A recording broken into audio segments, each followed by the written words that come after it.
Okay mga sir, so meron tayo ditong NMAX version 2. So ang issue nito, yung kanyang may check engine and then meron yung ABS niya is di na rin gumagana.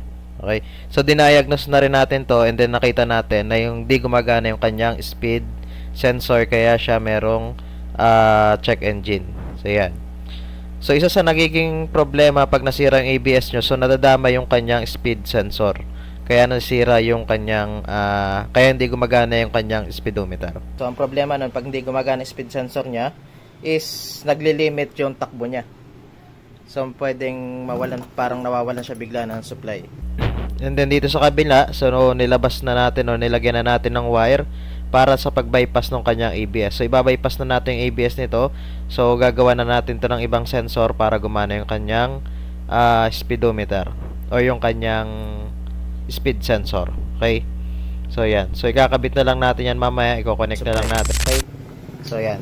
So ngayon try natin kung yan.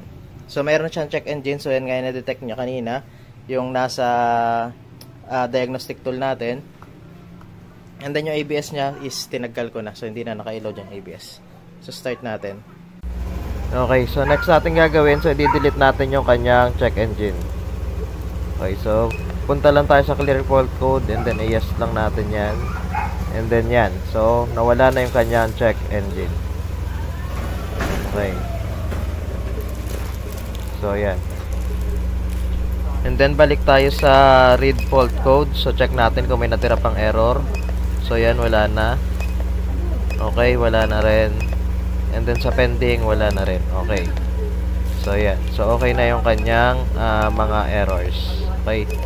So yan. Okay, so i-road test naman natin siya para makita natin kung gumagana na yung kanyang speed sensor. So yan, so makikita ninyo, so gumagana na siya. So umangat na yung speed niya. Yan. So 22, 24, 25. So yan. So gumagana na yung kanyang speed sensor. Okay. So tinesting lang muna natin to bago natin ibalik sa may-ari para masigurado natin na maayos na yung motor pagbalik natin do sa may-ari. Okay, at dito na rin natin tatapusin yung ating video. So para sa mga nais magpaayos, so located lang po kami sa Barangay Burgos, Lopez, Quezon. So malapit lang kami sa tapat ng PUP Lopez Campus. Okay. So pwede nyo rin pong i-Google Maps, Sir Benz Moto Shop.